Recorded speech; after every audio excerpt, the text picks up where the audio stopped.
is the Bloody Disgusting Podcast Network.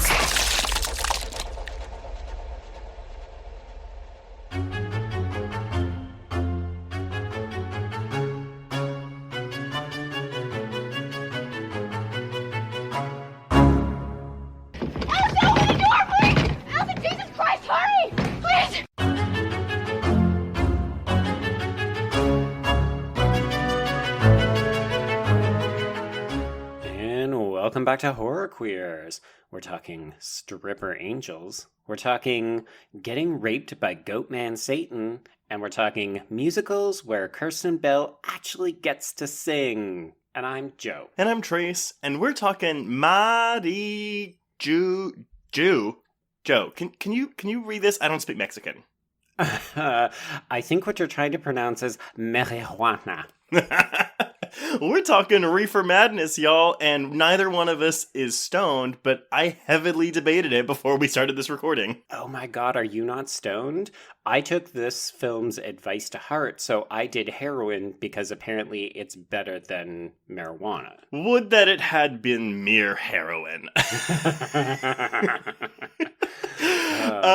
Yeah, so everyone, in case you don't... Oh, sorry, we are not discuss... Well, we're going to discuss a little bit the 1936 actual, propaganda film Reefer Madness, but we are, of course, actually talking about the 2005 movie musical adaptation of the stage musical, which was adapted from the 1936 movie Reefer Madness. Jesus Christ, well done on getting all of that out. I didn't even rehearse that. I just did it off the top of my head. It was so good. Yeah, so, I mean, it's been a while since we've done a musical here, and I'm gonna wager... I don't know. I'm gonna wager that most people haven't seen this movie, so if you haven't seen it, please go see it. Unfortunately, it's nowhere available to stream for free, but you can rent it, I think, on Amazon for $2.99, or... if you want to shell out the cash, you can buy the DVD, because there's no Blu-ray, which comes in a brown plastic case that is scented like brownies. So spectacularly on brand. Alright, full disclosure, y'all, I love this movie. This is a high school theater kid here. I was in high school when this premiered on Showtime back in 2005. This was one of those things that I had in my car playing all the time, and a bunch of us in theater were obsessed with this musical. I can sing everything by heart. I know all the lyrics. I almost know all the words. I know all the little tidbits, little touches. For example, when Anna Gasteyer is doing the stuff, and she goes upstairs and she kind of goes, with her shoulder, those little moments like that. I know it all by heart. Does this mean I need to put you on a moratorium where you only get a certain number of singing instances in this particular podcast? Probably so. I'm not going to put a singing song at the end of the credits of this episode like I did with Zombievers. And if you don't know what I'm talking about, then you should go check out the end of our Zombievers episode. Yeah, it was a goddamn birthday episode, you bastards. Go and listen to it. But yeah, so Joe, this was your first time viewing this movie, was it not? Absolutely was. I'm not gonna lie, I had heard of this very tangentially, and then you showed me one of the musical numbers when you were trying to get me on board to watch this when I came to visit you in Austin. Well, okay, yes, so your primary thing was it's not really horror, and I was like, but there's zombies and cannibalism, we can swing it, we can make it work. Oh wait, sorry, y'all... Wait, did you bury the lead? I buried the lead. We're covering this movie because it's the week of 420, and all of us are probably sheltered in our home, so there's probably lots of weed going around, so we figured, why not cover... it was either this or shrooms, to be honest, and this is the more fun option. Yeah, we could have cast a very wide net of, again, tangentially related horror films that have something to do with drugs, I guess Idle Hands. Oh, yeah. I was thinking Friday the 13th, the remake, where there's a pot everywhere. But again, it's this film is so explicitly tied to the production consumption and, frankly, the very moralistic, reactionary perspectives to the way that people talk about drugs that it's, I think, an appropriate fit, not just for 420, but also for us. I agree. Are you a big weed smoker, Joe? Okay, so I am not. I am way too wimpy. Not because I don't like it, but because I've tried it a couple of times back in university, and it just doesn't work for me all that well. So I understand that. I actually never, I had smoked weed before. I first tried it when I was in high school, and I was wasted off my ass. I was like 16 or 17 years old. And I get what they call the spins, where... Oh, no. Yeah, so basically what the spins is, I'm talking like people don't know, I'm sure everyone knows what I'm talking about, but if you don't... All you 12-year-olds who are listening, here's what the spins are. Yeah, so basically it's like you're standing there, and it's of course the combination of being drunk and being high, and basically you start spinning like you're on a Ferris wheel, but you're going fast. And then it's like you'll open your eyes, and you stop, and then you close your eyes again, and you start spinning again, but this time like you're on that ride in a carnival where it spins around and you like stick to the wall. Is that the Gravitron? Yes, the Gravitron. So basically, like you keep alternating between those two spinnings, and then I just threw up everywhere all the time. Oh, wow. And projectile vomit? Oh, it was like really bad. And this would happen every time I smoked, and then I would get even when I was sober, I would get so paranoid about getting the spins and throwing up that I would get the spins and throw up. Wow, sympathetic spin throwing up. Yeah, so I always tell people, I'm not really a downers person except for alcohol. Uppers are really my cup of tea. Up until recently, though. So I discovered vape pens. Yeah, it really changes the game, doesn't it? It really does. And I'm still not a big weed smoker, but like I found that I got really good sleep after smoking. I know there's like different strands, like indica or sativa or whatever. I couldn't even tell you what that means. But I got nothing. Well, one is supposed to be more of a head high, one's a body high, one like chills you out, but one is like, it's still a downer, but it's like a more energetic high to where you don't feel like just like falling into your couch. But yeah, so like in the past year, I've kind of gotten into like vaping and like doing that. And I also hate the smell of weed. I fucking hate it. Oh, do they not do scented weed? I mean, it's a plant, just you burn it. Yeah, okay. I guess, so I grew up with, my father was a big pipe smoker, and he could get flavored tobacco. So whenever people talk about smoking a pipe, I have these really nostalgic childhood memories of my dad smoking, like, cherry tobacco. Mm-hmm.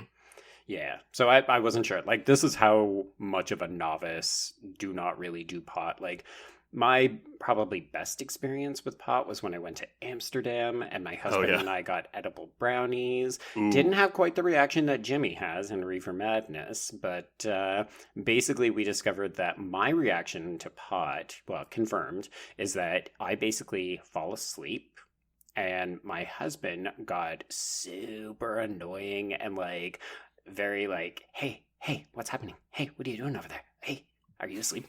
Poke, poke, poke. Okay, see, that sounds like he was on cocaine. I assure you he was not. He was more just like, it released his inner juvenile.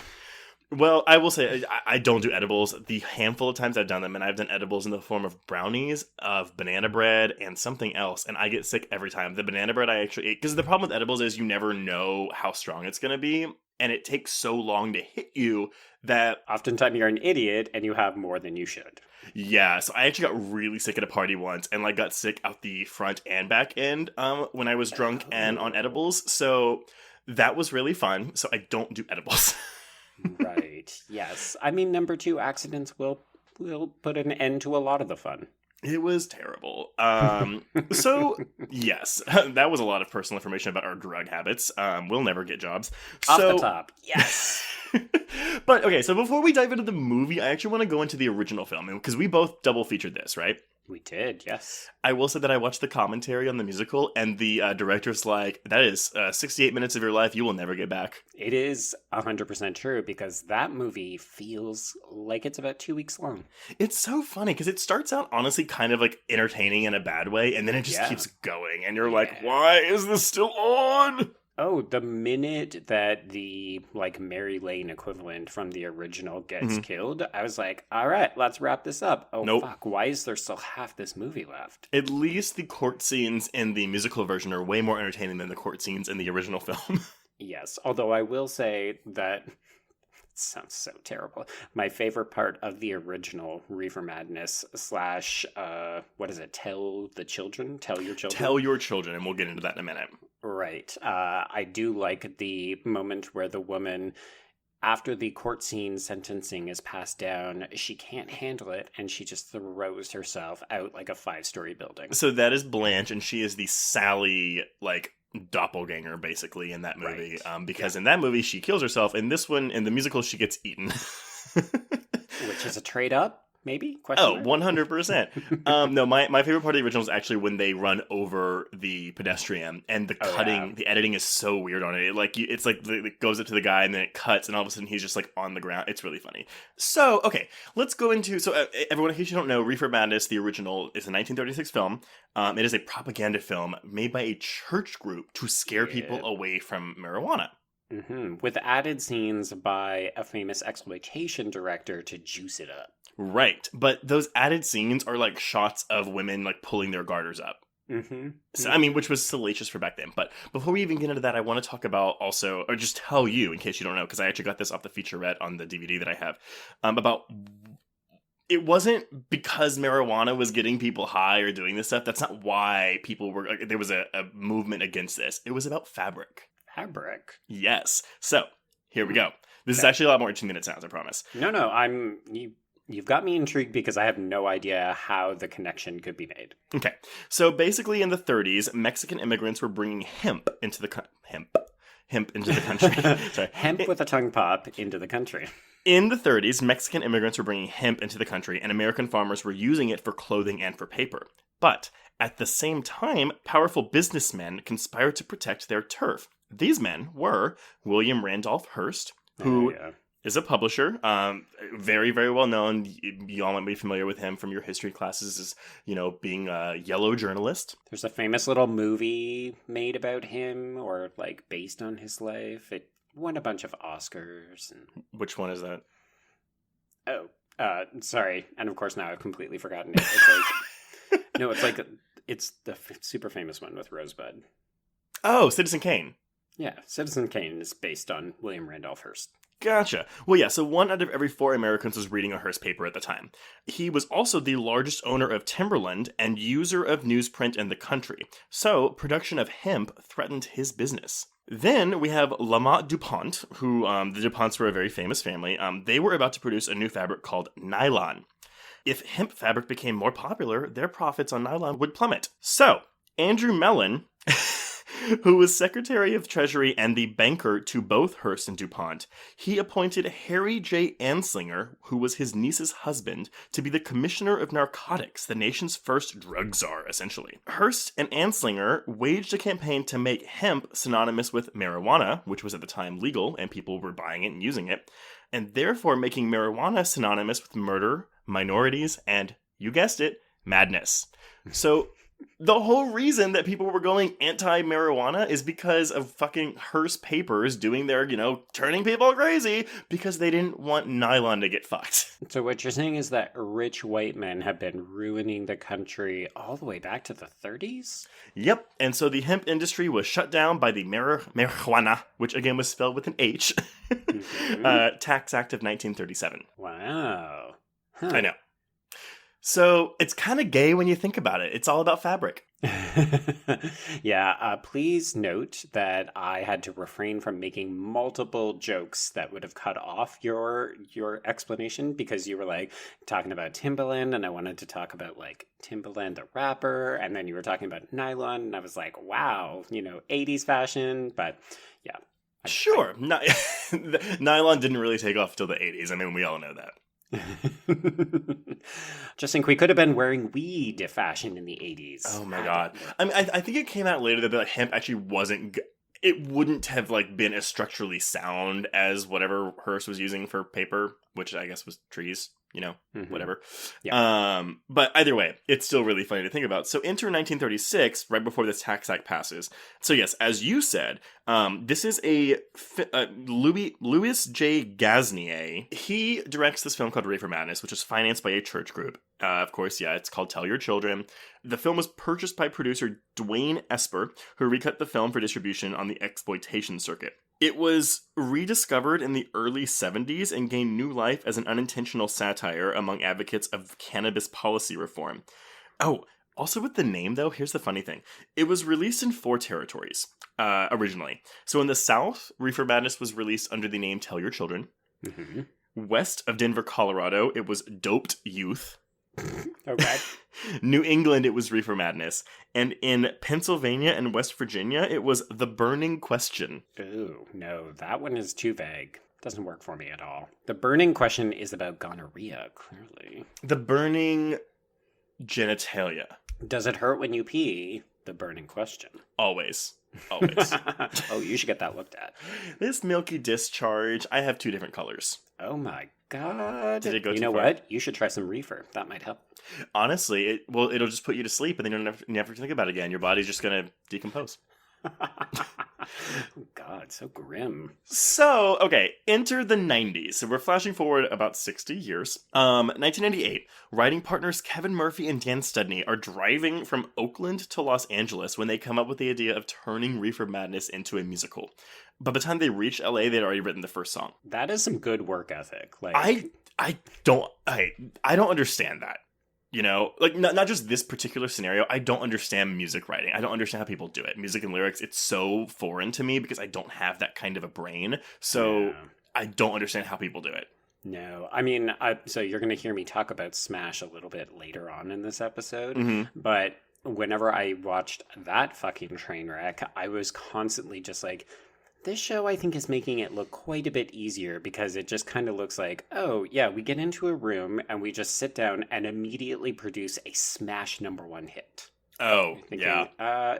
I don't think it works that easily, but then also maybe it does because these two guys literally came up with a musical and wrote the first number on a car ride.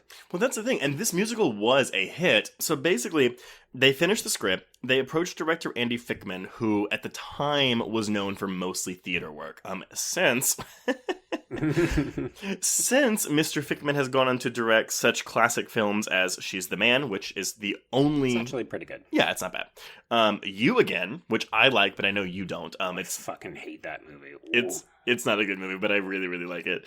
Paul Blart Mall Cop 2, for which he was nominated for a Razzie for Worst Director. And this year's Playing with Fire, the firefighter movie with John Cena and I think Keegan-Michael Key. But the funny thing to me is he's also directed every single episode of the 2 seasons of Kevin Can Wait, the Kevin James CBS sitcom that lasted for 2 seasons.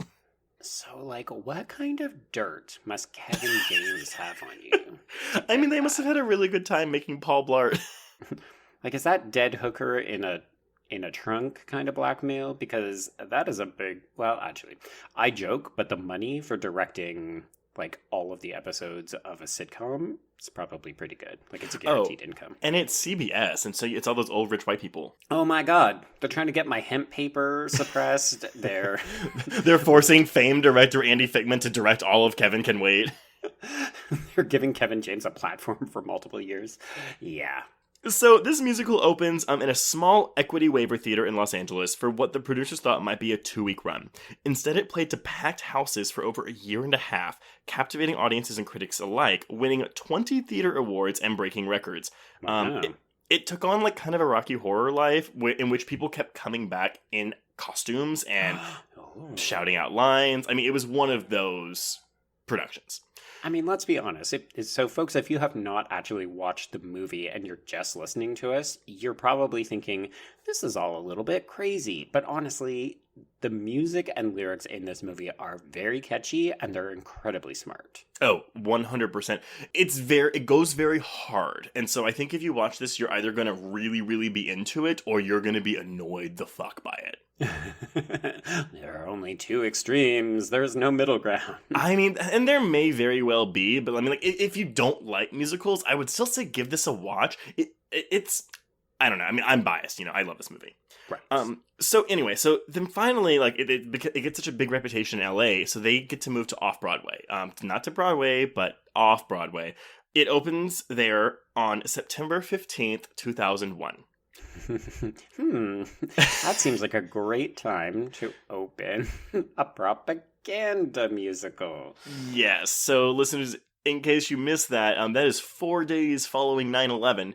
Needless to say, it did not do very well, and it closed shortly thereafter, which is why we have this movie, which premiered on Showtime on April 16th.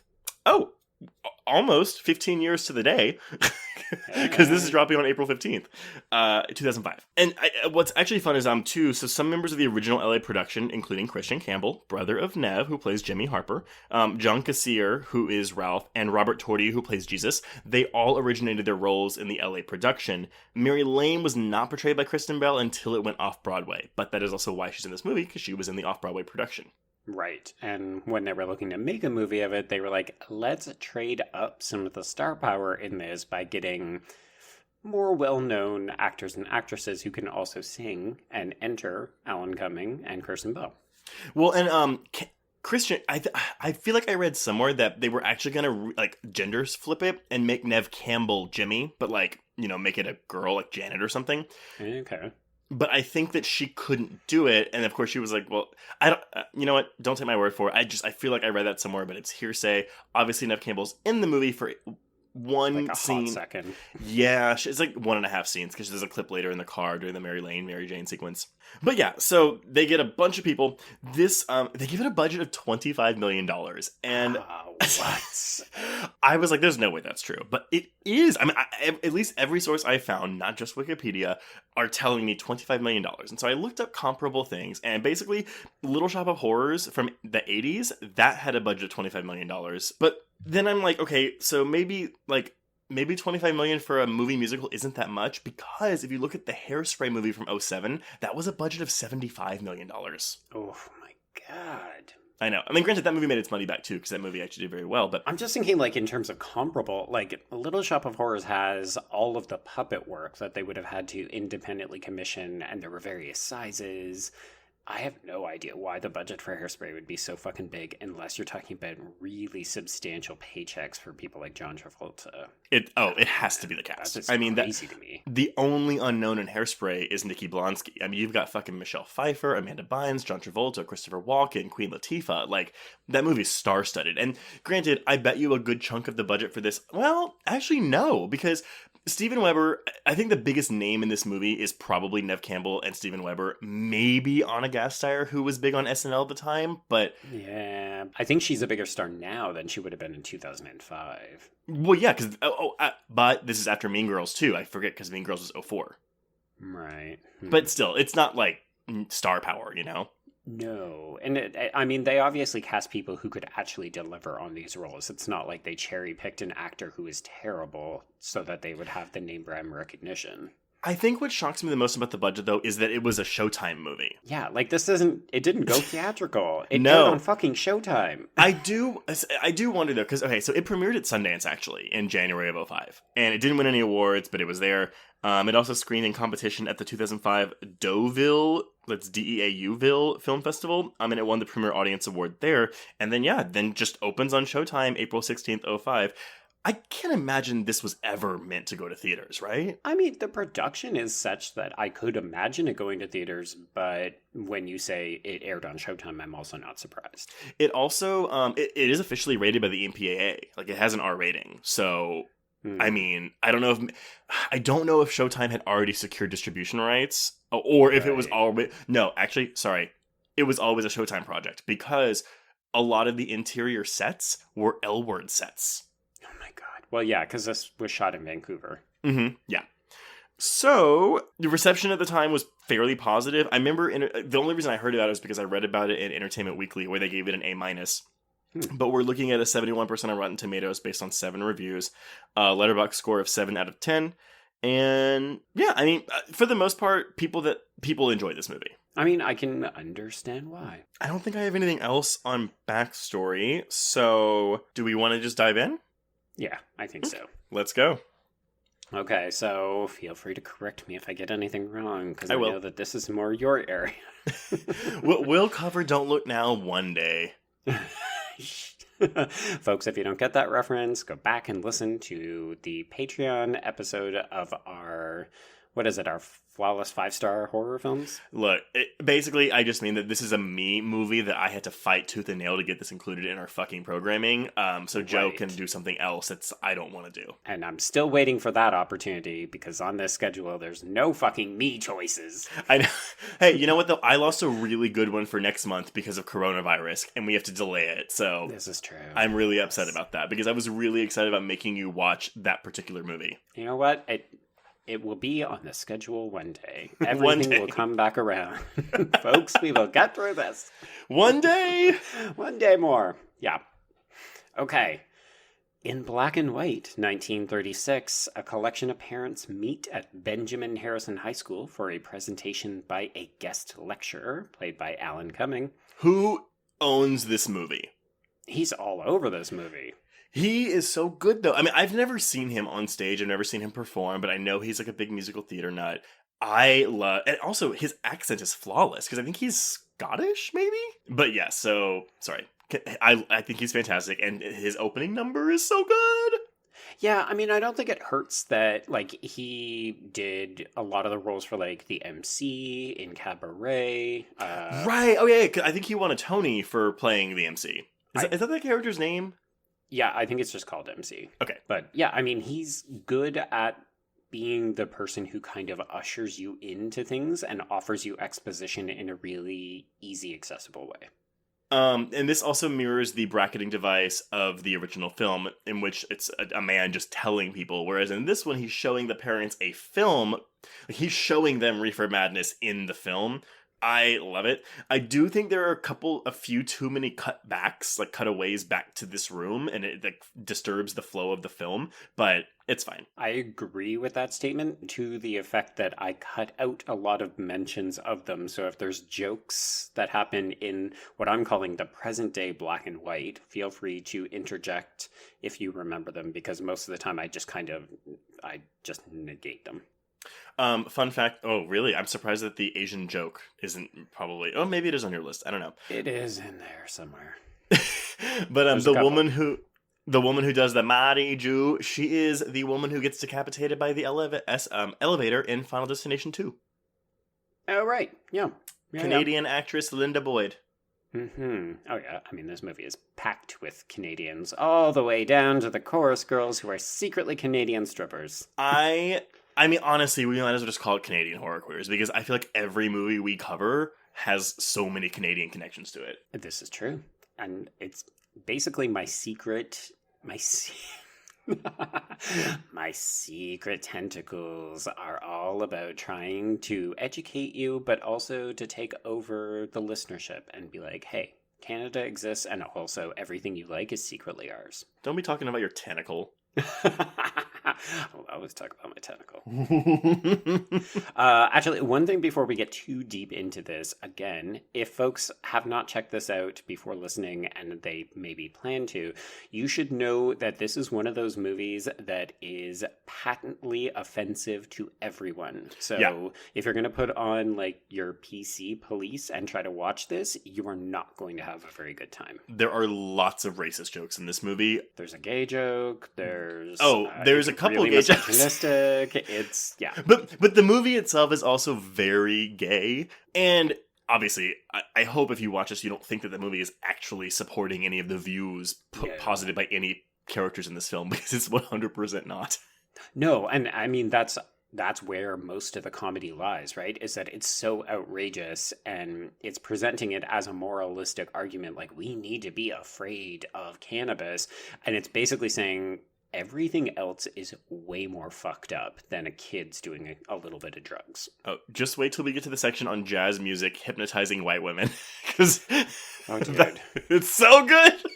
I'm talking about that black voodoo that slows down time. Yeah. Allows them to sneak in unnecessary grace notes, and the woman just And like, doesn't she feel up her tits? Yes, she fucking like exposes her bra and like just rubs all over herself. Oh my god, yes. So good. Okay. So in this opening number, Alan Cumming, as the lecturer, sings about the dangers of Reefer Madness, which will turn your children into hooligans and whores. And this is, of course, our big horror set piece, because it is a zombie fantasy. Mm-hmm. I do actually, so we haven't talked about the choreography. I fucking love the choreography in this movie. I think it's fantastic. Not choreographed by Paula Abdul, but the God damn it. choreography is done by Marianne Kellogg. She was nominated for an Emmy, but she did not win. But it is important to note that Paula Abdul did do the choreography for the off-Broadway production. And she got that gig because she had revamped the orgy sequence in the LA version. Paula Abdul, man, she knows them orgies. I know. But yes, of course, the lyrics here are fantastic. It's let's see, creeping like a communist, it's knocking at our doors, turning all our children into hooligans and whores, and it plays off of that a lot. It's stealthy as a socialist, deadly as the Democrats that empty out our stores. It's so fun. And really, this opening number, as most opening sequences of regular film should do, it's really setting the tone, and it's giving you a hint of like, okay, if you're not enjoying this is maybe not a production for you. And it's pretty violent. We also get a great, I'm going to say it's a Nightmare on Elm Street homage when Linda Boyd gets pulled through the wall. It's very much reminiscent of when Nancy's mother's pulled through the glass, like, partition of the door at the end of that movie. But yeah, it's basically just zombies coming in, attacking all these fucking people because Alan Cumming is telling them if you let your kids smoke reefer, they're going to turn into zombies. Yep. So everybody gets murdered, but then of course we dial it back a little bit so that we can watch this production. It's a film called Tell Your Children, which is in a nice inversion. The film that they watch is colorized, and this is an alarmist exploitation movie about the perils of marijuana. So in this film, we're introduced to Jimmy Harper, played by Kristen Campbell. No, we love him, right? I mean, he's super adorable. He's basically Dimple, the human being. Mm-hmm. Apparently, as of 2014, he was still portraying this role. I believe it. He looks exactly the same. He's been portraying a teenager for like 16 years. Yeah. And of course, I'm going to put this out there. I think to a certain generation of queer men, Kristen Campbell is like up there because we all saw Trick, which is about a young queer boy just desperately trying to get laid in the big city. It's got Tori Spelling as his best friend who won't shut the fuck up. And he's literally just trying to have sex with this hot go-go boy. And it is like kind of seminal for a lot of people. Okay, I have never heard of that, but it was mentioned on the audio commentary, and I was like, I'll look that up later, so thank you for that. I've never seen it. It's very delightful. It's nothing that's going to rock anybody's world if they've seen other gay films, but right.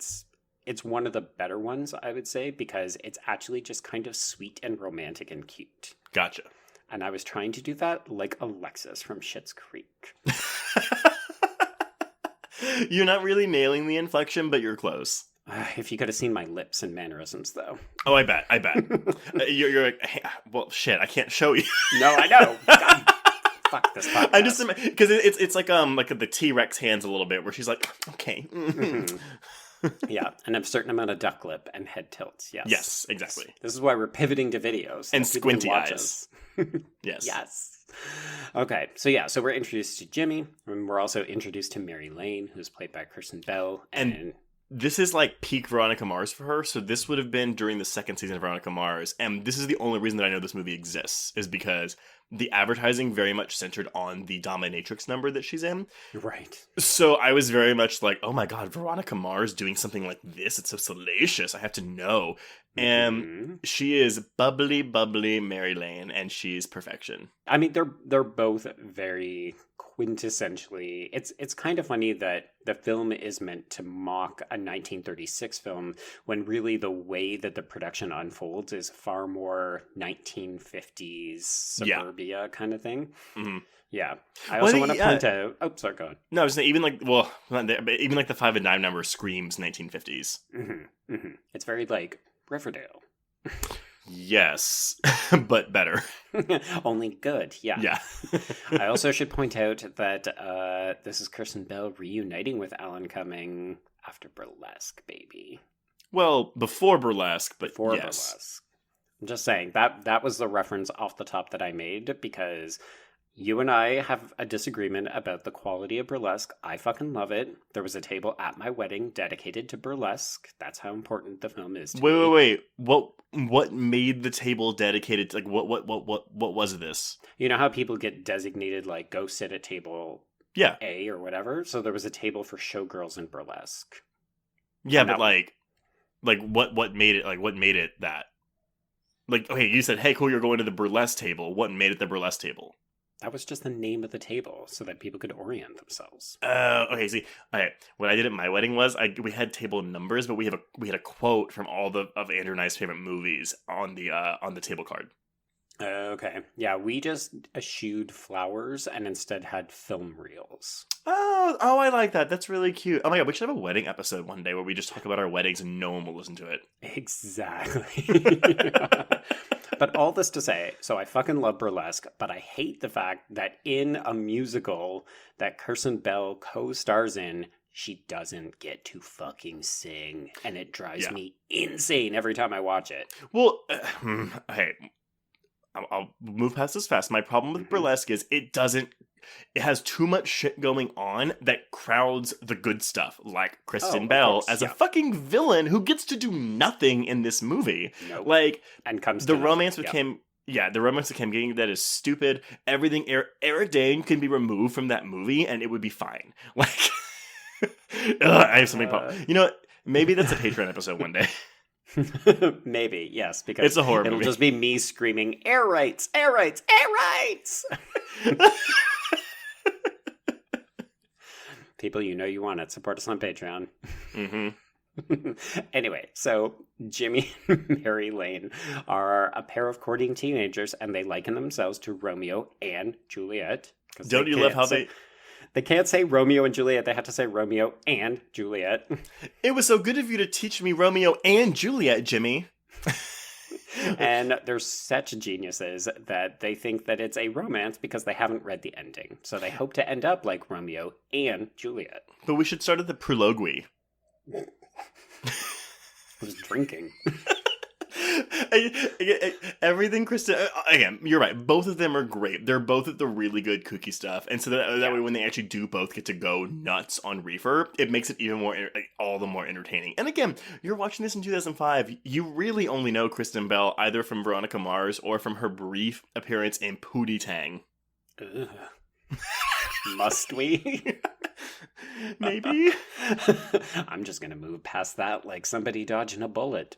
That's okay. But I actually do like the Romeo and Juliet song. I think it gets off to a weird start because she says something, she cues him, and then Christian Campbell does this thing with his arms where he's just like da da da da da. But then it gets fine. Yeah, this is one of those things where people who don't love musicals, you'll be like, oh, a musical number, because it just kind of feels like it's interjecting on the film proper. But then once they actually get singing and dancing, and even like when it switches into period costumes for Romeo and Juliet, that's when it actually starts to feel like, oh, okay, this is a bit more organic, and you settle into a rhythm. But the humor comes into this too, especially because William Shakespeare is their officiant at their wedding. Yes. And I love that they're talking about how, they're gonna like Romeo and Juliet's they're gonna live happily ever after, and you just see him going no. Which of course will play a part later in the film. Yeah. Oh, spoiler alert. Honestly, the first time I saw this, I didn't know that Mary Lane died, and so when she did, I was really upset. Yeah. Well, and it's not like she dies in the climax or anything. She No. kind of dies like 2/3 of the way through the film. Yep. It's an hour and 6 minutes into this movie. Yeah. Good times. All right. So let's cut over to a flop house where we're introduced to our bad guy, Jack, who is played by Steven Weber. And he wakes up May, played by Anna Gasteyer, who in turn is my MVP. MVP. I know you. Yeah. She's my MVP. I love Amy Spanger as Sally, but I think that Anna Gasteyer is probably the best part of this film. I think the production might be inclined to agree with you because it feels like they gave May a juicier part. Maybe. I mean, her songs are like they're all the from the musical. So like they didn't give her anything extra to do. Right. No, I think like the character itself has been given more importance in the narrative compared to like the original source material film. Oh, yeah. But also, it I don't know. There's something about the way Anna Gasteyer kind of commands the screen that I can't help but wonder if they were like, let's focus the camera on her more. In the commentary, the Fickman said, like, this is when, as a director, you learn to let actors do their thing, because she would just do so many extra things that just made May very May. And I'm not talking like big improv-y moments. I'm just talking like little like ticks and body things. Yes. Well, and I think that's one of the things that people who are coming from a more improv-based background are going to be able to give you, right? Like, oh, do you want me to do it 28 different ways? And I've already done 27 of them because I'm that fast. Mm-hmm. Like, that's Anna Gasteyer for you. For sure. And of course, continue. So we're introduced to Jack and her. Yes, it's just a weird, funny sequence where he wakes up May, and then May wakes up Sally, who, as you mentioned, is played by Amy Spanger, and she looks like a dead ringer to Megan Hilty from Smash. So I spent the entire movie being like, oh, cool, that girl from Smash is in there. And it's so weird because I think because Spanger has done film work before, but she's primarily a stage actress. And honestly, so is John Kassir, and I did not know that. Yes, and folks, if you don't remember who John Kassir is, we talk about him in, of course, our Demon Knight episode because he is also the Crypt Keeper. And he's pretty good in this movie. Actually, the movie, we didn't mention it, but the first shot of the movie is John Kassir smoking reefer and doing a laugh, which is very reminiscent of the Crypt Keeper. Yeah, it's a little unnerving, I'm not going to lie. Mm-hmm. So Sally wakes up and we very quickly learn that she is a clumsy, absent mother whose catchphrase is damn blank, as in whatever she runs into. So damn wall, damn stairs, damn sink. Damn body. Yeah, she's definitely, I think, the secret MVP player. And she's great. I was shocked to learn that this is actually her feature debut. See, and she wasn't. It would make sense to me if she was in the original cast somewhere, but she wasn't. So yeah, they just found her, I guess. But see, though, I think she was doing theater for. Maybe they came across her when they were doing the off-Broadway production, and they made friends. I don't know, but yes, no. I mean, no one in this movie is bad. I want to make that very clear. When I say that Gasteyer is the MVP, I just mean that she's my favorite part of the film. Right. Yeah. I mean, she gets a lot of the good numbers too. But yeah, Sally is as your Blanche doppelganger or whatever. Oh, she's so funny. And when we get to her baby later. Oh my God. Yeah. Okay, so Jack is more or less getting up so that he can go and recruit kids from the Five and Dime because this is their source of income. So he leaves May to lament about the relationship, which includes, so this is the song that you mentioned earlier, and in this song she includes things like, he cares, he buys me lingerie, and it all builds to a crescendo where she opens up the window and screams out, when Jack rapes me. And I'm not even doing it justice because I guffawed and nearly fell off the couch when it happened. Is it not like a great fucking... Okay, so sorry, I'm gonna try it. I want you to try it so badly. Okay, so it's I know the one line. It's like, though the fun sometimes escapes me when Jack gets stoned and rapes me, and then it just cuts to outside and everyone just stops what they're doing and looks at her. Yeah, because of course the street is filled with people. There's somebody walking their dog, somebody trimming their hedges, because this is meant to be 1950s Americana. And she's just like, oh, right. She has so many good moments like that. And some of her, I'll get to that, because some of her line deliveries are just fucking, it's so bizarre. It's a great character. It's a great showpiece for Anna Gasteyer. I'm glad to know the rape joke worked for you. I mean, who doesn't love a good rape joke? Me. But yeah, so there's a lot of wife beater humor in this movie. There's a lot of wife beating humor in this. It's yeah. It's great. It's not PC. Okay, so this is the only time I'm going to mention it. So we jump back to this real world black and white version where Alan Cumming is telling these people, and at this point he delivers the line that we mentioned off the top, which is that the "were it mere heroine" line, which I think it's my favorite line in the entire film. Yes, and I feel bad that I quoted that to you before you even watched the movie. Then, but yeah, so because this is when it really comments on the scaremongering and the yellow journalism, because the one guy in the audience is like, well, this doesn't really make any sense. You can't get addicted to weed like that. Like my wife's brother was on the heroin and it was really bad. And then of course Cumming, who's acting as fucking propagandist, is like, oh no, like it was probably weed. Oh yeah, I guess it was. He like scares him into like, oh, is this the matriculate conversation? No, I think that one might be later, but yeah, he always finds a way to undercut any criticism that they have, usually by challenging their either position in the community or their intelligence and that kind of thing. Yeah, for sure. But yeah, would that it had been mere heroin. It's such a good delivery. And of course, anybody who knows the difference between heroin and pot, you're just like, but that is outrageous. Okay. Yeah. Even the method of delivery is like way worse for heroin. Oh God, yeah. I mean, my absolute favorite part of the original film from 1936 is there's like a newsreel style portion where they're talking about like, marijuana grows all over the United States in back lots and farmers' fields and so on. Right. And then it literally shows them picking, crunching it up, rolling it into a cigarette, and you're just like, you're literally showing kids how to do this. That's the thing. If you were to give me heroin, I'd be like, okay, so I put it on a spoon and I light a lighter under it, and then I think it turns into liquid, and then I have to get a needle and fucking suck it up from the spoon and then stick it in my vein. It's just a lot of work. Very intricate. Yeah, I think that's how you do it. I mean, what movies have taught me is that that's how you do heroin.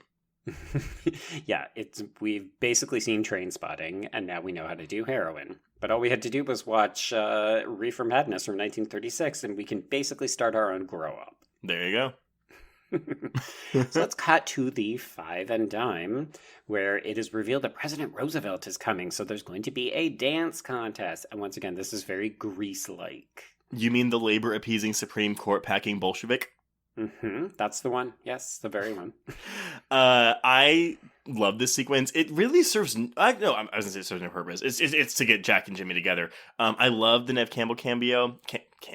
I love the Neve Campbell cameo. Go with it. The Neve cameo. So apparently, first of all, the tango was one take. They did not do more than one take. Wow. It was all done in one shot. I mean, sorry, not one shot, but there's obviously a camera set up. But it was all one. Because in case you didn't know, Neve Campbell is a classically trained dancer. She was in, I want to say, a Robert Altman film called The Company, which is about a ballet dancer. Correct. Yeah. Yeah.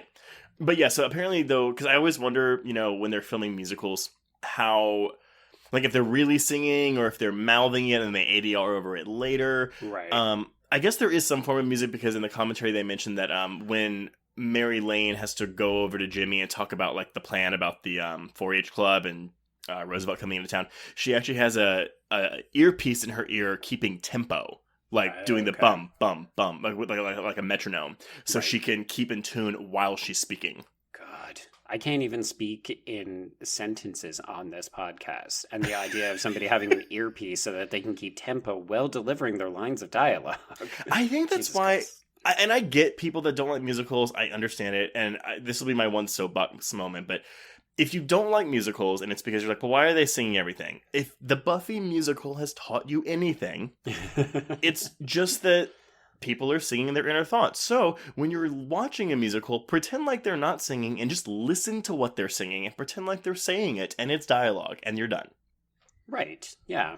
I mean, I was very confused recently to find out that not everybody apparently has like an internal monologue, and that I guess means that they also don't have their own theme music, which is very confusing to me because I am the star of my own show, and everywhere I go, it is a fucking musical. Like I am Zoe's Extraordinary Playlist 24/7.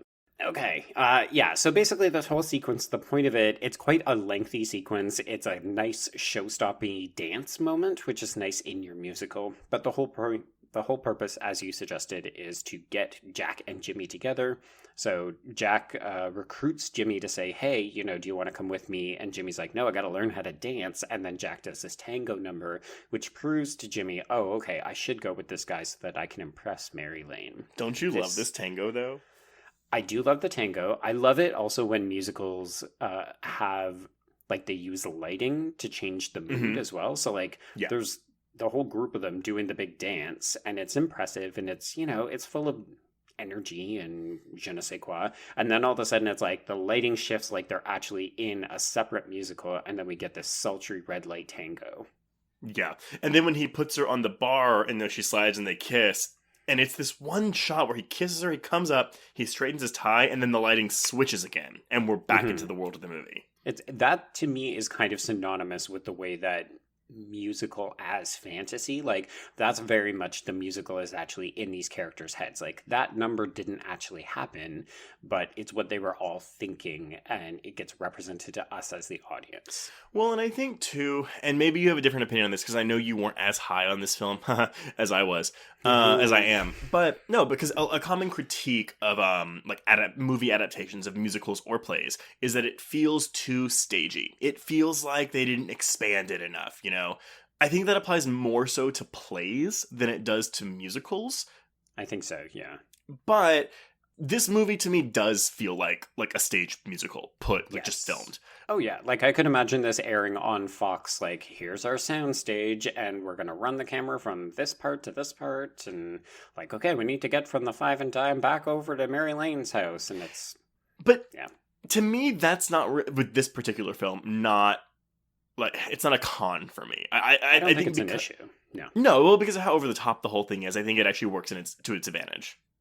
Well, that and the staginess of it is actually, I think, superseded by the extravagance of a lot of the musical numbers. Like, some of these get really fucking big, which is where you kind of see that $25 million on display. Oh, yeah, when those strippers come in a minute. I mean, strippers don't come for cheap, man. No, not at all. So Jack brings Jimmy back to the flop house, which in an amusing moment is completely cleared out of all of these reefers at a moment's notice so that it can appear to like be a welcoming house and not a creepy drug joint. There's like a bra hanging out of a potted plant. It's really funny. Well, and particularly when you compare this to the 1936 film, which looks like a regular house, like it almost plays like a bordello in the 1936 film. Like it's run by this affluent woman who only wears nightgowns and just day drinks in the kitchen all the time. I wanted Anna Gasteyer's wardrobe constantly. Even that purple dress, which is at the end of the movie, which is clearly just a dress with like some fucking like white Michael's decor Flowers, super glued onto it. Like I wanted it so bad. Well, I know who you're going as for Halloween. Oh my god, May. Yes. May. So the only people who are left in this flop house are Sally and Ralph. So we mentioned John Gasteyer before, and he is revealed to be a perpetually high former college student. So he wears a leather jacket or a leather sweater all the time. And it's actually because in the original film it actually is someone who looks like they are in college, but they tell you, oh, he's a dropout. Whereas in this one it's fucking John Gasteyer. It's like this 45-year-old man. Yeah, I also love John Gasteyer's makeup because I can't even begin to describe it. He looks like he was left out in the desert for a couple of days and also went on a bender. So he just has these massive bags under his eyes, like kind of raccoon eyes, and his skin is just disgusting. Like he's in a perpetual stoned state throughout this Always. Movie. Which is why he becomes a cannibal later. Yeah. I mean, he is comedically also amazing in this movie. Oh, yes. Absolutely. I mean, everyone in this movie is like, all in. Yeah, everybody is at 11 about 98% of the time, and they're all in. So May, upon seeing Jimmy, protests that he is too young, and she and Jack get into a slap fight that ends... I mean, it's a visual gag because you see her hit him, and then he hits her, and then we kind of cut away as Jimmy is mingling with Sally, and she's setting her baby on fire on the stove, and then we come back, and we just see that May is literally sitting through a glass coffee table where Jack has clearly punched her, and she has fallen, and she just kind of gets up and, like, dusts broken glass off of herself. So apparently the baby burning thing was Amy Spanger's idea. Like, it wasn't even in the script. And people were, like, wary to do it. And she was like, no, we're doing this. And there was that funny moment where, like, she picks up the burnt crib or cradle or whatever the fuck it is, a bassinet, and she puts it and she gets burned. And then her hand is numb for the rest of the scene. Yeah, because she keeps having to kind of shake it every time she moves it. Cares about the hand, not the baby. Damn, baby. Yes, and then she gets to work on the 9-inch part of Jimmy's 5'9" And I have total confidence that he has a 9-inch cock because we see that bulge later and it is awesome. I'm sorry, were you not masturbating during that? Oh, you saw the leaked nudes, did you? Are there leaked nudes? No, there are no leaked nudes. God. Christian Campbell is a good boy. Come on. I know. I'm sorry. That was a prime masturbatory scene for me when I was growing up. Oh, let's get to it then. Yeah, let's. So Jimmy is given his first puff, and we get this is kind of the first really big musical number. Mm-hmm. It is what I call a tribal seduction set piece, as it looks like a nightclub kind of set, but it is populated entirely by people who are wearing, like, ferns for clothing. He is stripped of his clothes down to a jockstrap that has a marijuana leaf on the front. Mm-hmm. And then he is held down for a sexual rub between Sally and Goatman, who is Alan Cumming. How would you describe this look, Trace? So, okay, first of all, this whole sequence is inspired, it's an homage to King Kong, Bollywood musicals, and showgirls. Obviously the volcano, like... Right. What are you going to do? That's where Goatman comes out of. Yes. So I always considered him Satan, like Goat Satan. I don't know, man. It's because this is after X2, so it's like they mixed in a little bit of Nightcrawler, but he's also wearing this gold spandex bikini Speedo thing, and he's also got a goat penis penis bulge. Yeah, I think he's got nipples pierced. He's got like an elongated chin. It's Mr. Tumnus from Lion the Witch in the Wardrobe, but like gay and rapey. Yes, and that right there, that is the subtitle for this episode. Mr. Tumnus, gay and rapey. A gay and rapey Mr. Tumnus. No, because I had messaged you and I was like, I totally forgot, and I didn't. I just wanted to mention it. That Alan Cumming plays a goat Satan that butt rapes Jimmy with a fucking torch. Yeah, and there's a little bit of homophobia here where when Jimmy sees the male dancers, because there's male and female backup dancers in this scene. Oh, and the pieces on the women though, it just covers the crack of their vagina. Like that's how thin these bottoms are on them. There's a little bit of risqueness going on here, yes. Mm-hmm. A rated R film, people. Yeah, and they're using it, right? Like, there's a lot of hot, fit people gyrating and bouncing around each other in this scene. And secret sexy man Christian Campbell, who is ripped. Oh, yeah. This is one of your classic examples of, body be banging, but it's hidden under clothes that are ill-fitting. Mm-hmm. Mm-hmm. Yep. Did you watch Ugly Betty? Yes. Did you? Oh, Henry? Yeah. Yeah. Oh my God. But yes, no, absolutely. You're right. That is exactly what he is. I mean, it's my favorite. It's one of my favorite tropes is when you see this kind of milquetoast man. I feel like a lot of them are actually homages back to Rocky Horror, where you see Brad take off his clothes and you're like, Brad's got a body under those clothes. Mm-hmm. Mm-hmm. And so does Jimmy. Yeah. Love it. So this musical number is intercut with scenes of Jimmy's life falling apart. He's stumbling through school hallways. He's ruining a family spaghetti dinner. He's climbing into the shower with his mom. Well, it's not really spaghetti, it's clam linguine, but yes. Wow, thank you. So helpful. The clams sing to him. They try to eat him. This is true. Yeah, you didn't mention this when you said that it was horrific, and I was like, the look of those clams singing is horrific to me. And they come back later. They do, which I love. I love how everybody comes back for that number. So this musical number concludes with an all-out orgy. Mm-hmm. It's... as it should. This gives the film the R rating for sure, minus all the drug usage. I don't even think they say fuck in this film once. But yeah, this was a great number. It's really, really, really stellar and spectacular, and it just looks beautiful. The tribal like dancing choreography when they're summoning the goat man. Oh, I just came. Yeah, it's really good choreography through, especially like the big group numbers like this. Okay, so Mary is confused by Jimmy's changed behavior, so she hits the church. You don't like this one?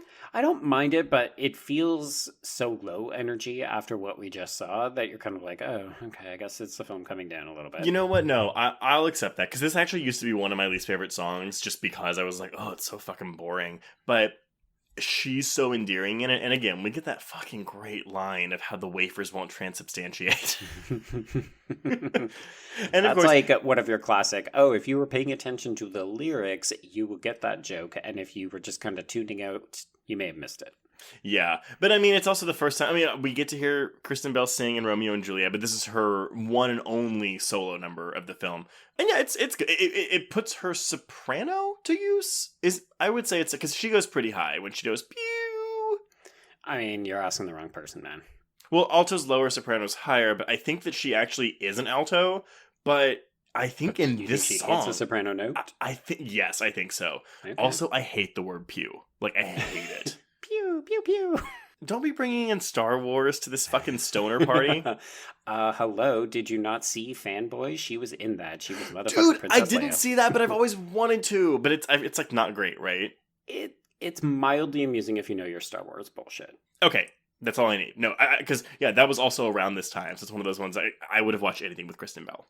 Oh, right. Yeah, that would have been right around this time. Because when you were going through her filmography, I was like, no, she was in some shit movie. Yeah. Ding, ding, ding. There we go. Okay. So also happening at this church is Jimmy and Ralph robbing it. They come to rob the donation box, and I think this was my other issue with the Mary Lane number, is that it's bracketed by these two really high energy big numbers. So Jimmy is transported to Club Celestia, whose MC is Joan of Arc. In like chainmail bra. Yeah, hey man, there is some fetish work going on with some of these outfits, and this is a prime example. The stranger from the manger.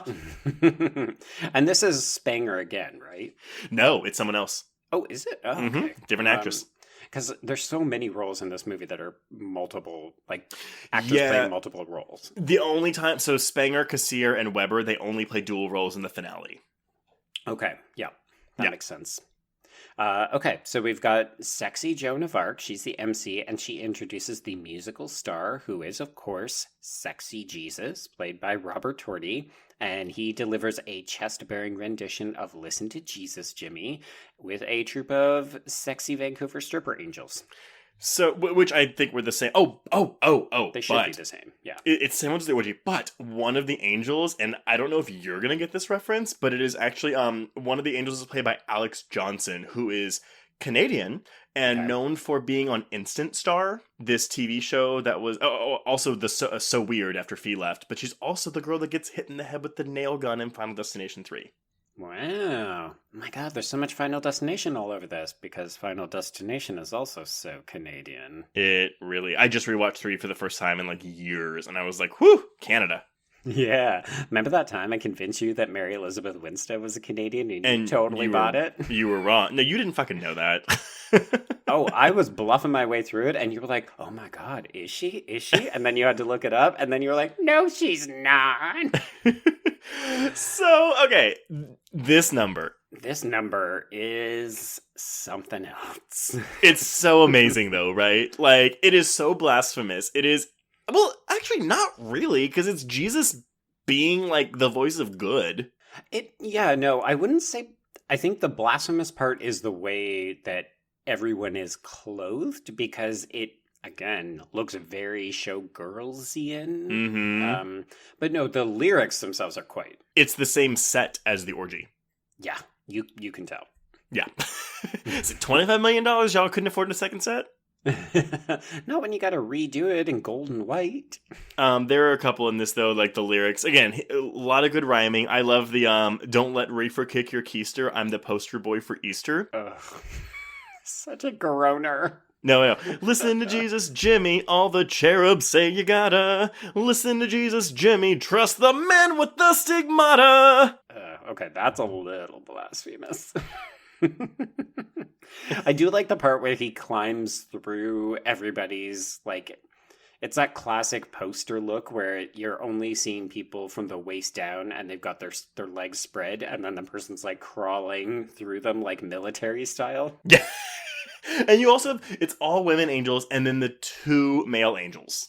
Yeah, it's hard for men to get them wings. So Jimmy is basically offered a deal with Jesus, like, hey, come back to the good side. And Jimmy tells Jesus that he has a new God now. So he rebuffs Jesus. Which makes Satan spit out his water. And back in the quote-unquote real world, May at this point is saying, Jimmy, you need to get the fuck out of here. But it's a little bit too late because we learn at this point that Sally has sold her baby to a cannibal Asian stereotype. And she and Jimmy go out for a drive, and at this point they hit and kill a man. There was a song cut out of this, which was actually, I think, the first song. Oh, this is the song they wrote for the musical, actually, on their trip, I think. And it was called Dead Old Man, but I think you get a taste of it in the movie when he's like, there's blood on my hands, blah, blah, blah, and my id threw a party, and everyone came, which, of course, I just think about semen the entire time. I wonder why. Yeah. But yeah, so this is, Sally runs away. Yeah, so Sally runs away, and Jimmy is there with this dead man, but at this point, this is kind of the turning point for him. He thinks about how his desire for swing dance lessons got him into this trouble, and he decides he's going to change his life around when he goes to visit Mary Lane, and he sings the only new number in this entire film, which is Mary Jane, Mary Lane. An Emmy-winning song. Right, yes. But what are you doing here in the middle of the night? It's almost 9 p.m. Mary Lane, a woman after my own heart. But, so this number, obviously, not as big on the dancing, but it's such a good song. It's so catchy. I mean, I think this is one of the more important numbers. It's not bombastic. It's not like loud and showy, but really this is the heart of their relationship, right? Like this is where Jimmy comes back to the good side and he decides he's going to pledge himself to true love with this girl.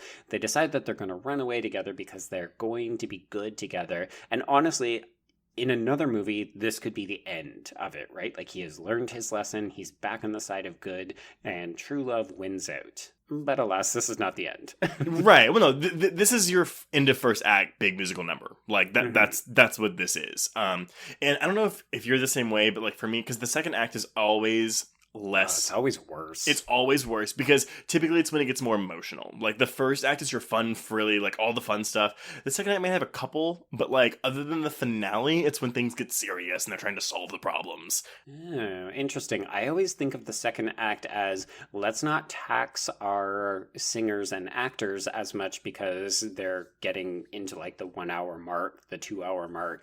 So I always think of it as like let's hold off on big numbers, like everybody gets kind of like one shining number and then we'll come back together for the big rousing group finale. Interesting. You know what, that also may be correct, but I actually, well, yeah, because we don't get an orgy or a five and dime number in the second act minus the finale. I would say the closest is the Murder Me number. Oh, ooh, and that is a 7 or 8 minute long number and I fucking love it, but we'll get to it. Oh, yeah.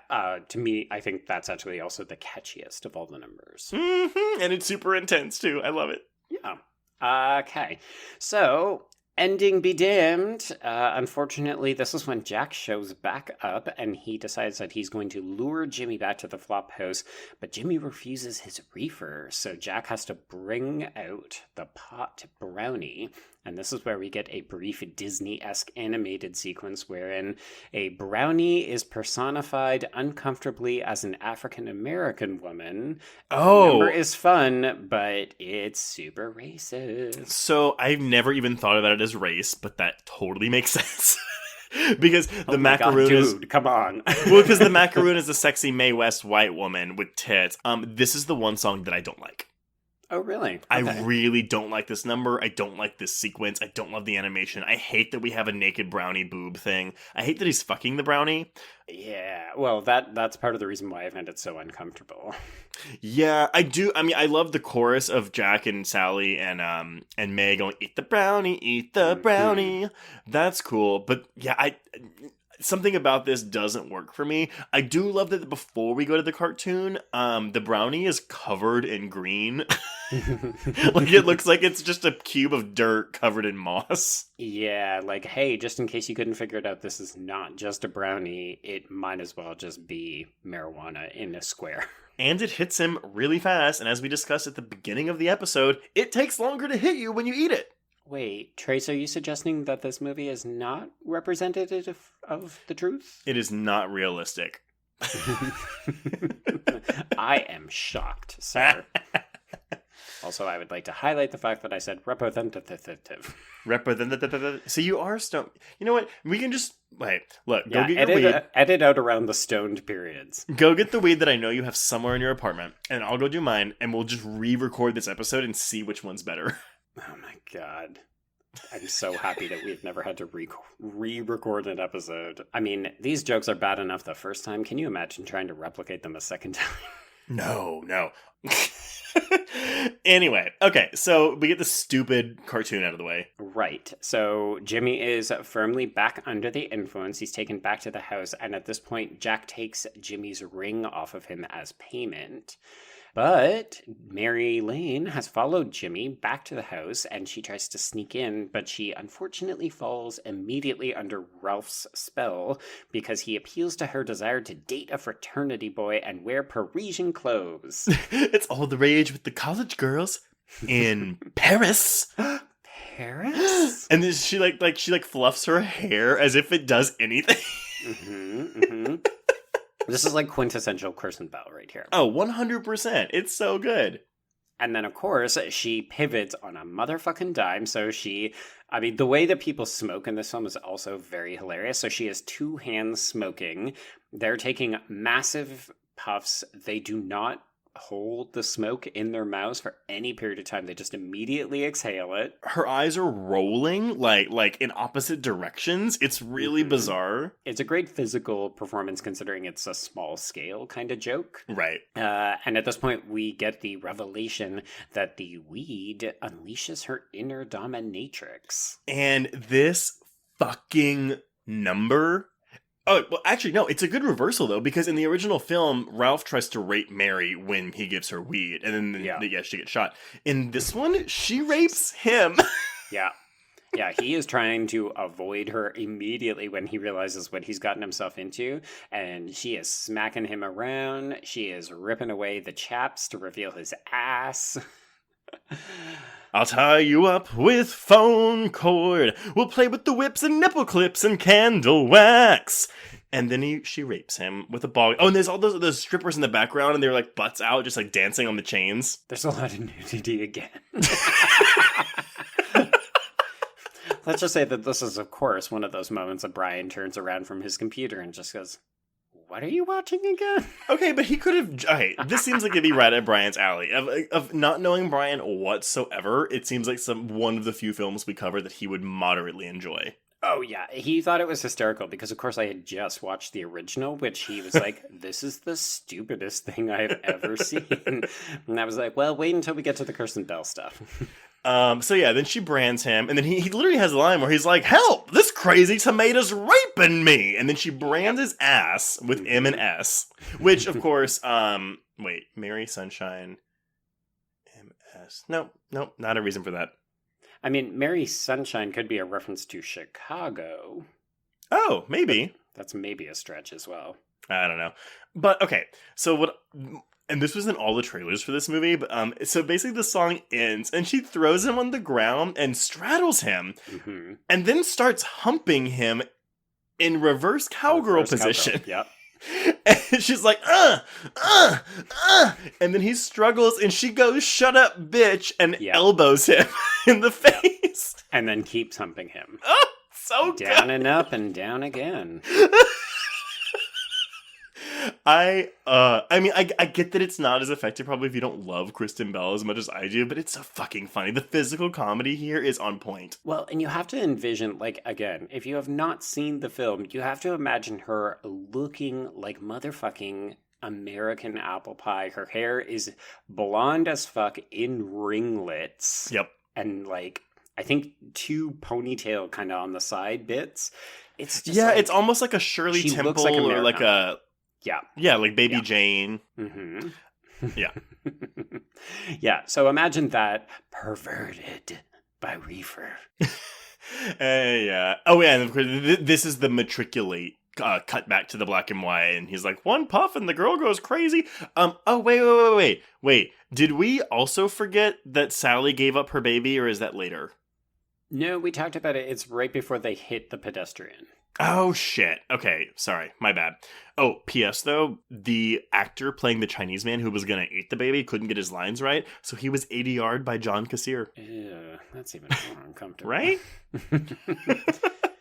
Yeah, and it's very like Fu Manchu Gremlin style Asian depictions. And of course, in the present day being the black and white 1936, there's an Asian woman who is, of course, racialized when she tries to speak up about the racist depictions. And everyone looks at her and she gets on her seat. So I come to that because whenever this guy speaks stuff about, oh, this isn't realistic that Mary Sunshine's going like this, and he makes fun of him for not going to college, and then the Asian woman's the one laughing the loudest, going, ho, ho, ho, pointing at him. Yeah. Again, not PC. Not PC but at it's all. really funny. So at this point, Jimmy comes upon Mary and Ralph in this compromised position, and the two men fight. And Jack enters the fray. He's got his gun, and there's a scuffle. And Jack's got his gun, and then all of a sudden, Mary gets shot. There's a big scuffle and a big shootout. Mary got shot.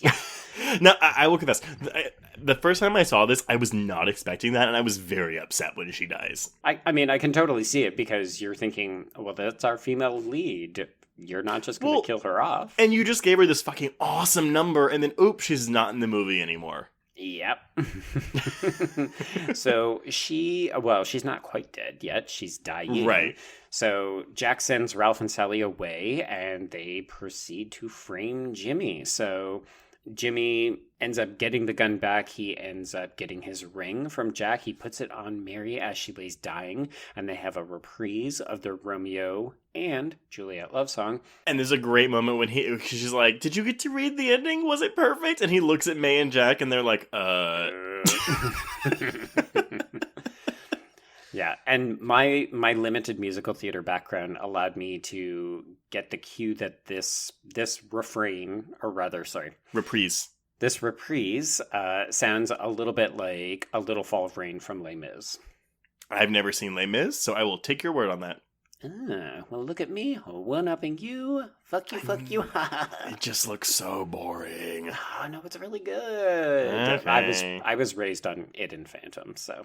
I mean, I like Phantom. I would say Les Mis is much better than Phantom, but that's also just because I don't like Andrew Lloyd Webber. Yeah, I was gonna say it's not Andrew Lloyd Webber, which is I get it. Yeah, but from what I've heard of the music of Les Mis, I prefer the music of Phantom. Yeah, Les Mis isn't quite as catchy, although I would say it has more significant and memorable numbers in the grand scheme of musical theater history. All right, that's fair. But really, don't watch the movie, go see the musical. Oh, well. That movie is garbaggio shit. I heard it was fine.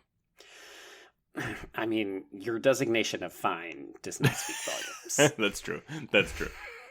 So the cops burst in, and they basically arrest Jimmy, and May is the one who could change everything. Yes, so this is one of my line deliveries for May. It's like, so she basically, Jack is framing Jimmy, and she has this, Anna Gasteyer has this line where she's like, don't you get it? He's planning to frame you! It's, I don't even know what it is. And so Jimmy realizes it, and he has the gun, and he's gonna shoot Jack, and then you have Anna Gasteyer behind him, making these faces. Come on, just shoot it. Again, listeners, us doing this is not doing this any fucking service.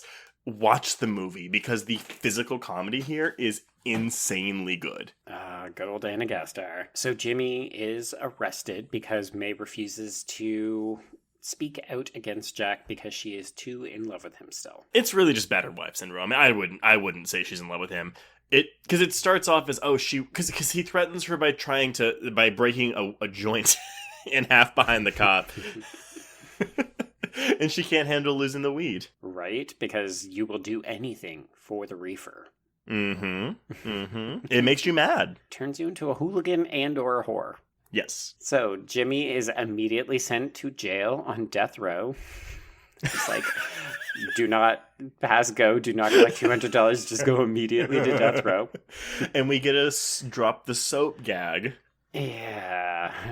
I mean, I suppose you had to throw it in there. There's a lot of gay jokes at Jimmy's expense. I mean, he's almost butt raped by Goat Satan. He is presumably raped in prison. Presumably, yeah. And at this point, we start to get people cracking under the pressure. So Ralph is the first to go because he sees Jimmy and Mary haunting him. And this is when we get the big musical number. So Jack throws him out into the backyard where there are reefer zombies. So the opening number, zombies return. They begin to attack Ralph. So with the exception of the opening number, this is the scene where I was like, this qualifies this movie for this podcast. And maybe it's a bit of a stretch. I don't care. This is honestly, and y'all musical theater nerds can kind of like correct me on this, but I feel like kind of rare to have this big of a number like in the second act before your finale. I don't know. I mean, again, I'm sure it's not like a general rule of thumb for all musicals, but I love this. Like, it's the whole company returned. Kristen Bell is in some kind of Flintstones handcuff outfit. She's basically been imprisoned by Satan. Well, she has a lyric as Satan is behind her, presumably fucking her in the ass, where she goes, "It hurts a lot to bend, but at least I've made a friend." Which is really just, gay sex life in general. Yeah. Oh, and of course, yeah. So, again, line delivery by Anna Gasteyer. So we have the song start. He eats Sally, so she's out of the movie. And then they go to get takeaway Chinese food. And then Anna Gasteyer runs in and goes, "Yoo-hoo, Sally, Ralph, we have takeaway from Din Fu's." And then her head falls down the stairs. Yeah. Because, Ralph was so high that his munchies were overwhelming that he resorted to cannibalism. As you do. The effects are pretty, not good. Like, they're very intentionally bad. But honestly, the mold of Sally's head doesn't look half bad.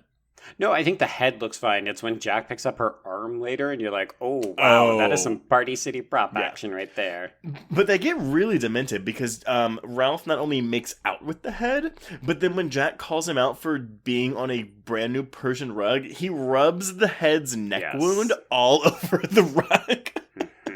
Fuck your rug. The satire of this film is so on point for me, and that it's combined with an R-rated drug musical is just like the cherry on top. And so, but this number is phenomenal. And almost everyone gets a chance to sing. Yeah, it's a good company number. I mean, it's obviously the biggest showcase that John Gasteyer gets. And he fucking runs with it. But it's nice because it brings back all of these dead characters for another go.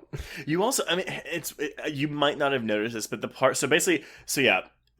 Ralph gets shot a bunch, and then he gets thrown out the window and is impaled on the scarecrow stalk beam thing. Yep. Jack walks aside. May...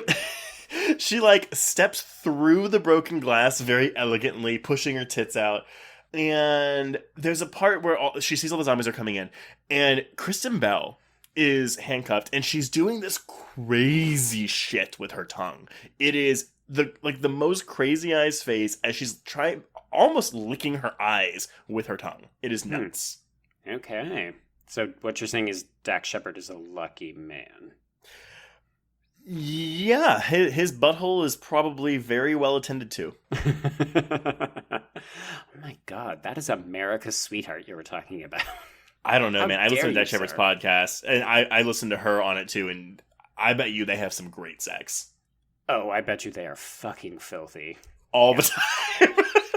She is talking to kids about literacy and lunch dates and stuff during the day, and then they are having that S&M kinky sex from earlier in this movie all night. It's so funny because people, when you talk about Hollywood couples that have really made it, they've been married for 13 years. Very odd to me. They are a very a good couple. It's kind of nuts. Yeah, it's them. It's Sarah Michelle Gellar and Freddie Prinze Jr. The people who just don't really do public shit and get into trouble. Exactly. But But that is not this movie. Nope. We got the conclusion of this number, which I also love how this number builds. You know, you have that great moment in the end where it's like, now I see them, Jack, and they all want their childhoods back. And of course, this is May's turn, so she feels bad now. Mm-hmm. Basically, this is her breakdown, so she's very upset about all the lives that they've ruined. Yeah. And she wants her emancipation, so she wants it from Jack, and she wants it from drugs, so she beats him to death with a garden hoe and rips out his heart. It's so over the top, and of course, this is her reprise of the stuff, and yeah, it is gory. I think the heart's still beating, maybe, when she pulls it out? It might be. This was, to me, more shocking than Mary Lane getting murdered. Yeah. If only because I mean, this is quite a departure from the original film. Yeah. So I wasn't expecting her to randomly just murder someone, and I wasn't expecting it to be quite so bloody, because she ends up covered in blood. I almost wish she was wearing a white dress instead, though. I mean, it looks fine on the purple because it's like a royal purple. But yeah. I mean, for the rest of this movie, she is covered in blood. Yep. Okay, so she wraps the heart in newspaper, and at this point she happens to see the headline of this newspaper, which is that President Roosevelt, who is Alan Cumming in yet another role, is visiting, and she runs out into the street, which is exactly when his motorcade is passing. Oh. Wait, I have a horror connection too. The Secret Service agent that punches her in the face, who she then proceeds to headbutt in the balls, right, is played by Ken Kirzinger, who played Jason in Freddy vs. Jason. Oh, right, Canadian Jason. Mm-hmm. Also, I know we glossed over it, but when she fucking folds that newspaper over the heart, and she like taps her finger like, president in town, 6 o'clock. She looks at the clock and it's 6 o'clock, and then she taps her finger back at the text that says 6 o'clock. How fortuitous. I should leave the house. Mr. President, please! Yeah, so she throws herself in front of this motorcade. She manages to hail him down, and of course he listens to this random woman covered in blood. They immediately go to the jailhouse, and he offers a presidential pardon before Jimmy is electrocuted in the electric chair. So, okay, are you familiar with Annie? Oh dear, don't do this to me. Okay, so just a heads up, but you got the reference, right? Okay, so in case I haven't referenced it, I think I've referenced it once. I fucking hate Annie. It sucks. It's a terrible musical. It's like one of my least, like, it's my most hated film, maybe of all time. Mm-hmm. So I wait, like the original, the 80s one? Yeah. Okay, got it. So I watched it a bunch as a kid, and I basically repressed everything about it. So no, I did not catch the connection. So just a heads up, Roosevelt is a character in Annie. Okay. He has his own song. So that's why whenever he's like, you know, a little orphan girl once told me that the sun would come out tomorrow. Right. Her adopted father was a powerful billionaire, so I suppressed the urge to laugh in her face. It's so funny. And there's a weird cutaway too where like Jimmy says something and she's like, with our president here, and it just cuts to Alan Cumming and he's going, oh, oh, oh. It's so bizarre. And then yeah, so he's saved and we have this tell him the truth number. This is our last big, I mean, this is arguably the biggest of all of the numbers in the movie. Everybody comes back, but they're playing different roles. Yes. So we have Amy Spanger, Sally, is playing Lady Liberty, a sexy Lady Liberty. Ralph is Uncle Sam, and Jack is George Washington. I mean, you should know. You're a fucking American. Come on.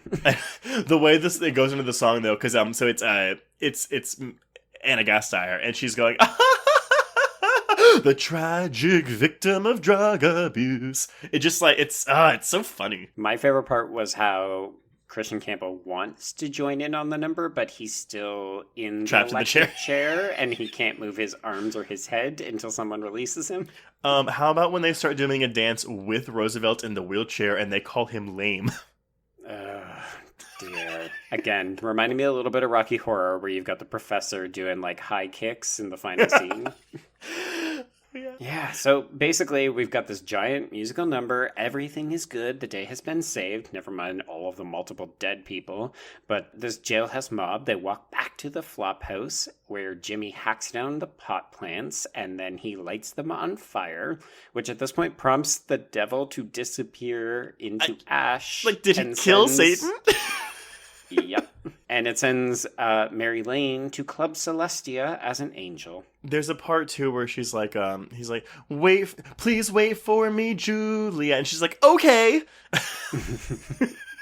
He talks about all the different ways that he might die, and she's super happy about it because it'll mean they're together. One day I'll get cancer or hit by a train. It's so good. Yeah, and the film comes to a close as the black and white and the color films merge. Everyone congregates around a giant bonfire as they sing, and the narrator drives out of town. And we end on the Tell Your Children, which is the name of the original film, and the film reel burns up. Right. Yep. And then, of course, we get a reprise over the credits of the whole cast singing the title track, Reefer Madness. Reefer Madness, Reefer Madness. I have heard all of these songs so many fucking times, it's not even funny. So, yeah, Joe, what did you think of Reefer Madness? Well, you know, I thought it was a really serious deconstruction of the drug problems that are happening in America and the plight of the black man being arrested unfairly 4 to 6 times more likely than white people and being sent to prison. And, you know, I feel like the film really represents the fact that the U.S. is heading into legislated, basically the disavowalment of legal punishment for... Wait, what are we talking about? I'm going to stop you. I think you're going on way too long. No, but it's I know, again, because I saw your 3.5 rating on Letterboxd, and I respect that, kind of. It just goes on for too long for me. It's funny. It's 100 minutes. And, I mean, again, you're talking 16 musical numbers. It's a lot. There's, again, probably 1 or 2 you could cut. Fucking Brownie song. And maybe Lonely Pew, but then you lose Kristen Bell's. Like, I mean, again, I don't love Lonely Pew. It's like I like it. But it's not one of my favorites. But I think it's a very smart satire of just what this original film was and how it was all scaremongering and, you know, people believing everything they read. And it's kind of timely with the world we're living in now with all this coronavirus shit.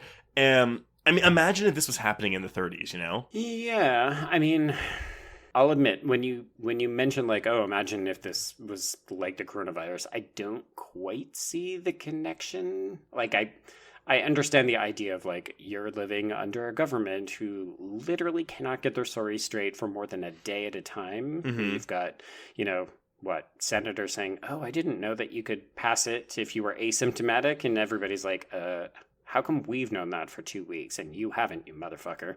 Yeah. So I appreciate the fact that it maybe rings a little close to home for you, but I think to me it just underscores the sheer ridiculousness that particularly the U.S. has with regard to the war on crime. Or sorry, the war on drugs. Got it. I mean, well, that's the thing, too, you know? It's like, why are we focusing so much fucking energy on weed when there's way worse drugs to battle?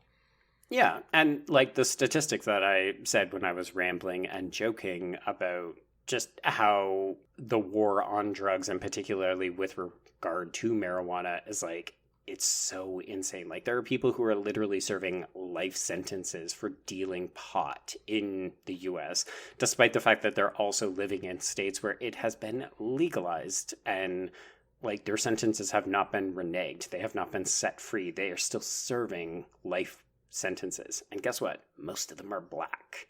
So there's white men who are literally now opening dispensaries and getting rich, and there's a bunch of black people who have been, like, unfairly targeted by the criminal justice system because they fucking sold a little dope, or they happen to be carrying too much dope, or sometimes. Speaking of black people, though, there's also that really funny gag in the last number when it's like the mob of white people running with torches, and then there's just a shot of a family of black people that are walking, and they look at them and they run away in the opposite direction.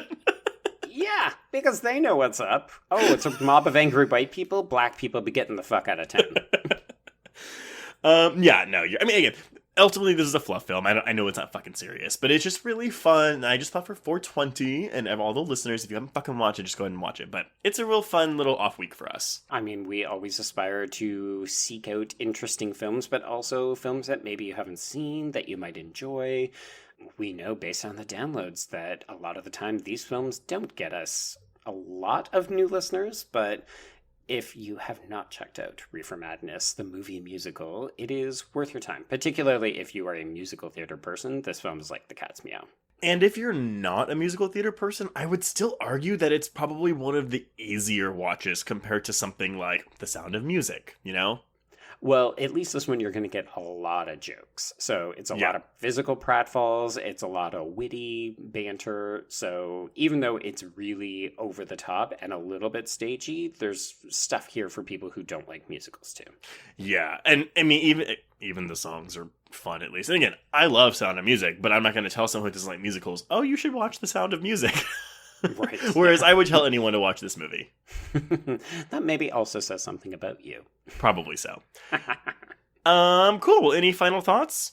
No, I've said my piece. I am fully sober at this point, and I think people should just go watch the movie. All right, I agree. So, okay, before we announce what we're covering next week, if you'd like to contact us, you can visit our Horror Queers Facebook page or join our exclusive Horror Queers Facebook group, tweet the show at Horror Queers, or email us at horrorqueers@gmail.com. If you have 2 seconds, please head over to Apple Podcasts and leave us a rating or a review. You can buy Horror Queers merch like t-shirts, stickers, mugs, pillows, and shit at teepublic.com. That is teepublic.com. If you want more content, please go to our Patreon page at patreon.com/horrorqueers. You'll get a bunch of exclusive bonus episodes this month. Since there's no theatrical releases, we're doing a house horror. We've already dropped an episode on Hush, Mike Flanagan's Hush, and an audio commentary on You're Next, and we will soon have an episode on The Strangers coming out, so you're missing all that good content. Yeah, these are films that we would literally probably never cover on the main feed, so if you want to hear our thoughts on them, you gotta go and hit up that Patreon, baby. And it was Joe's first time viewing of Mike Flanagan's Hush, and you know how he felt about Dr. Sleep, so you should check in to see how he felt about that one. It's true. It's basically just me talking about Mike Flanagan and you jerking off in a corner. Pretty much. Yeah. But Joe, what are we covering next week? Well, we're going to leave behind the Reefer Madness, and we're going to go back into the 80s a little bit. 80s? Early 90s? You know what? We're going to go into ghost sequel territory. We're going to be checking out Poltergeist 2. The Other Side. Oh, God. Don't remind me. I have thoughts about The Other Side. And we will have not one, but two very special guests on that episode. And trust me, if you listen to our live episode on A Nightmare on Elm Street 2, you're going to want to listen to that episode on Poltergeist 2 as well. Oh my God, Robert Russler's coming back? If only. Oh my God. But we'll cut it off at that and just tease y'all for next week. But on that note, we can cross out Reefer Madness, the movie musical. Yes, and cross out Horror Queers.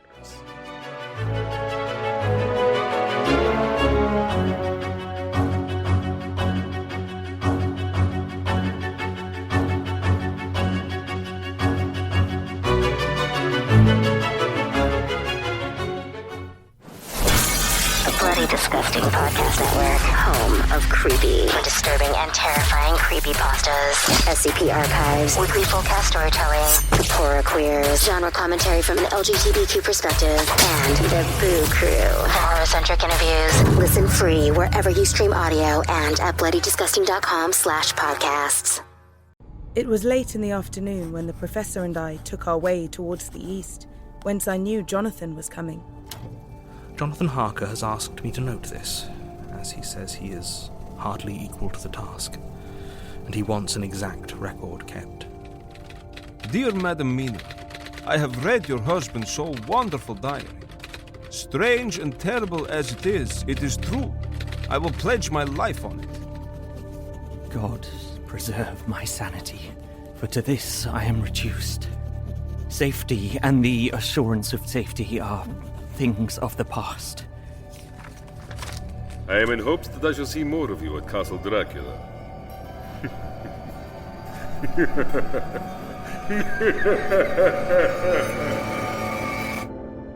Listen to Regarding Dracula wherever you listen to podcasts, or find us online at bloody.fm.